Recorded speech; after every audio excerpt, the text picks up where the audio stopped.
Any questions here after our first practice? How good is it to get Jared Goff back on practice, especially this time of year? Yeah, I think it's good. Obviously, he's like the last player really that can come up, and he gives us speed, an element that's uniquely different. And quite honestly, our young guy Lucas is really doing a good job with a similar type of role, if you will. But it was good to have him out there today, and it certainly will help. With the repeat nature of that, is there anything outside? That's a great question. I would be the last one to ask. I mean, look, we've studied body weight, gait, how he runs, what's different from college. He's flown everywhere with his rehab. I do think we've got a real good handle relative to moving forward. And he's seen a lot of specialists. And so a lot of times, how much weight is the chassis meant to carry? I say that respectfully, and then paying attention to it. But he's been real diligent, extremely diligent in the recovery and everything he's needed to do. Do you expect him to play on Saturday? We'll see. Sean, it's hard to change. It's hard to change like a golf swing or a jump shot. Is it hard to change the way a guy runs? Well, when I say that, look, it probably is, and yet, is he running with the same gait he did in college? Those type of things, or has the running gait changed as he's gained weight? Those type of things. But like I said at the beginning, I'm not the expert on that. Bo and those guys are doing a good job. When Marvin obviously is at the top of the league in terms of punt return average, kickoff return average, but I'm wondering if you're just as impressed with the selectiveness in which he's, choosing when to pick his spots. How do you view just how he's? I think it's a great question because we've seen 2 weeks ago we saw the number one punter relative to average hang time. So when you have a guy that's at the top of the league with hang time, you're going to have tougher decisions to fair catch or go, because the ball's going to be in there or longer. And then last week, they were second in hang time. So back-to-back, he saw two punters that were going to challenge the decision whether to take it. And I think he's handled that well, relative to seeing what the return is. Are we singling the gunners? Are we doubling the gunners? Periffin, where the traffic's at. There's some instincts there that I think he's done a good job with. With Jaquan, I know you weren't here obviously for his rookie year, but you talk a lot about sort of vision and what a guy's role is, and I'm wondering if there's something unique about just the way he was a practice squad guy last year. Yeah, listen, playing like a pro. Obviously, the instincts you feel and see on tape. It's hard to measure those. I'll give you an example. The linebacker we're going to play that we drafted in New Orleans, Alex Anzalone, was at Florida. There were two linebackers coming out that year. One Detroit drafted in the first round, Davis, I'm not sure. But when we watched the tape of those linebackers, the one thing Alex had was outstanding instincts, and like the first step relative to play recognition, and regardless of what position you play, that's a very valuable trait as a pro football player. And so back to Jaquan, you see that and you feel that, and then in split-second decisions, he's making the right ones and he's in the right area. And guys that lack instincts will always find themselves kind of a day late and a dollar short. And so we spent a lot of time in the evaluation process with the college or free agency trying to evaluate that. But I think that's something that is he's done a good job with. You've coached a lot of great receivers during your time. With Cortland, the improbability of his catches, at least through next-gen stats, is off the charts. Has that become the expectation based on what you guys see in practice? Look, forget the next-gen stuff. Let's just go by what we're watching. I see a big player who transitions well, who high points the ball well, who's got strong traffic hands, and I've coached players like that. And then a quarterback who can get the ball down the field when a play's broken. And, you know, obviously that play the other day, there were three things. You know, the coverage went to Judy. All right. Protection was outstanding. Cortland then saw Russ, and Russ had the arm strength. And so, man, he's playing well. He's competitive. He's smart. He's got strong hands in traffic, and obviously he's confident. And so, I like it better when two hands catch the ball than one, but he's had a couple where it's been a little bit harder to get the second hand on. And so, yeah, I mean, I think when we do red zone here tomorrow night, you know, inside the 20, you start looking for high point balls.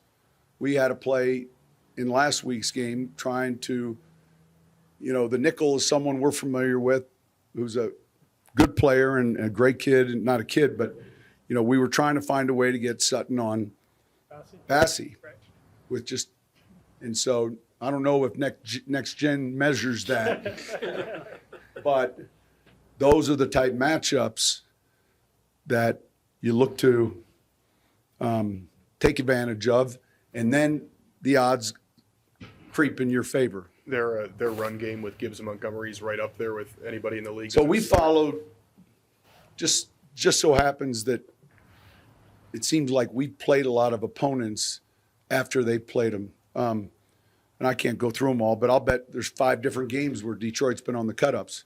Last week, the Chargers. The week before, I mean, just go down the line. They've done a tremendous job offensively. Johnny Morton, our passing game coordinator, was just there a year ago. Dan hired Ben to coordinate the offense, and he's been fantastic. They run the ball out of 2-back sets, which I like. You know, and you see that they get to certain menus to take advantage of what they're seeing. You know, a couple runs, 3 passes. They're very detail oriented. You see it on tape. They're well coached. And then you take the young tight end, and you take the receiver, and you take the 2 backs and the quarterback, and they've been impressive. It's a tape that I watch each week. You know, it's one of those offenses that they're doing a lot of good things, and it's evident on the film and in the statistics, and you know, it's one of the reasons they're winning. And there's so many ties for me, you know, with this staff. Obviously, I've been with Dan. I was in New York when we drafted him. When I went to Dallas, you know, I convinced Bill to sign him as a free agent, and I signed him later in New Orleans as a player, and then I spent the better part of 2 or 3 years trying to hire him as a coach, and I was lucky enough eventually to. And he became assistant head coach, and I have tremendous respect for everything about him, you know, what he stands for, how he coaches. And then you have Aaron Glenn, who I hired, who's the same way, going to be a head coach, fabulous player, tremendous coach, tremendous, you know, these guys, Alex, you got Mark Brunell. There's a number of guys with a lot of ties. And so as a former head coach of theirs, you're proud of them. You know, you really are. And so, enough flowers. With Russell Wilson, you know, his wife having a baby, was there ever a jeopardy that he would miss a game or anything? No, his wife had a baby, and Ben's wife had a baby as well. Ben doesn't have 2.8 million followers, though, so less people know about Ben's baby. But anyway, those 2 guys both had baby girls.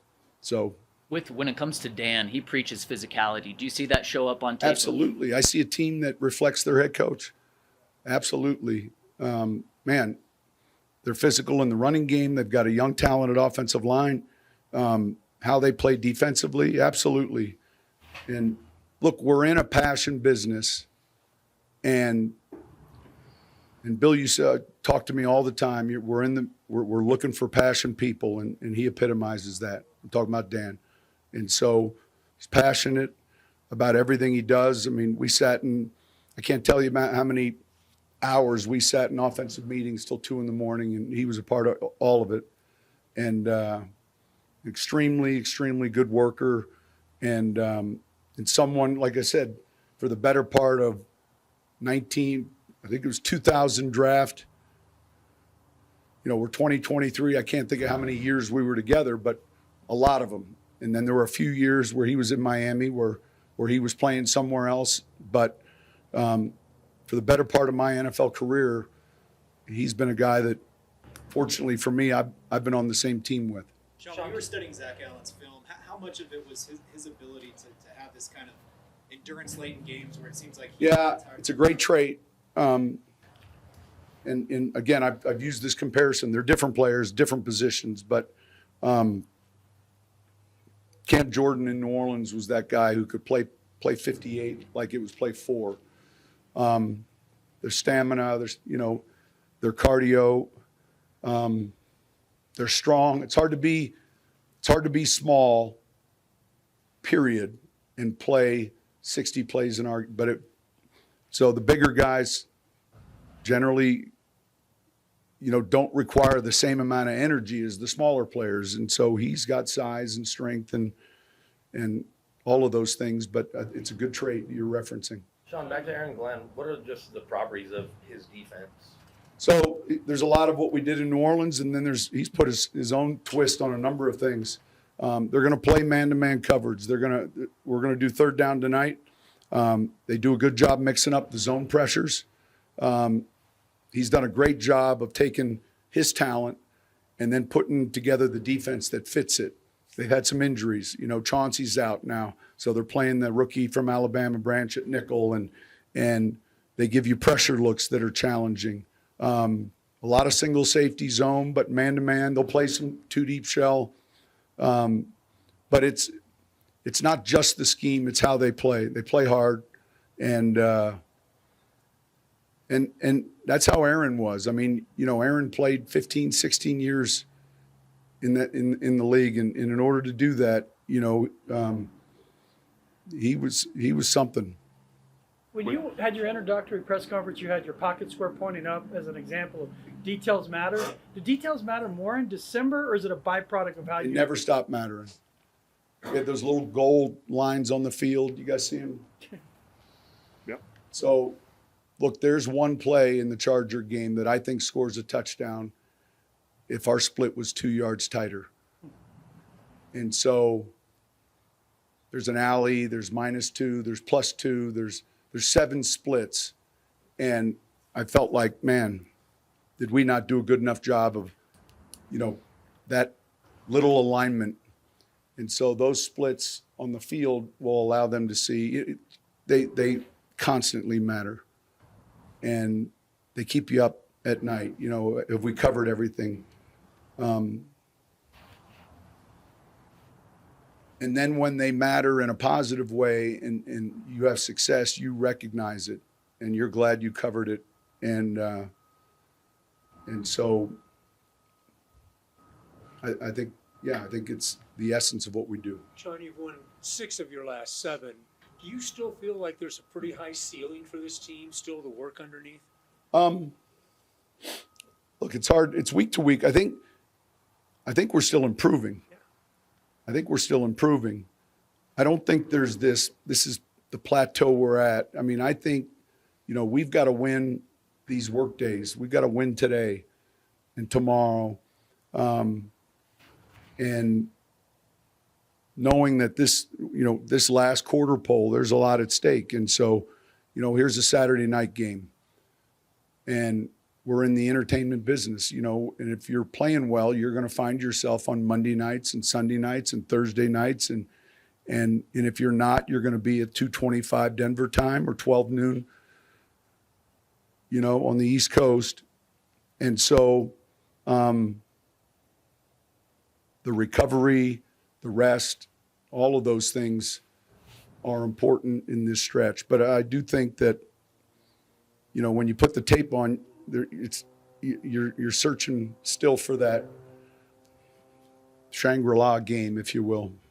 With Benito, is he an IR risk, or do you think you can? No. We'll keep you posted though with Benito and tight end starting or playing and all that stuff. We'll let you know. Sean, is your challenge different this week, given that you're facing coached by a guy who's so familiar with you? No, I don't think so. I think much is made of that.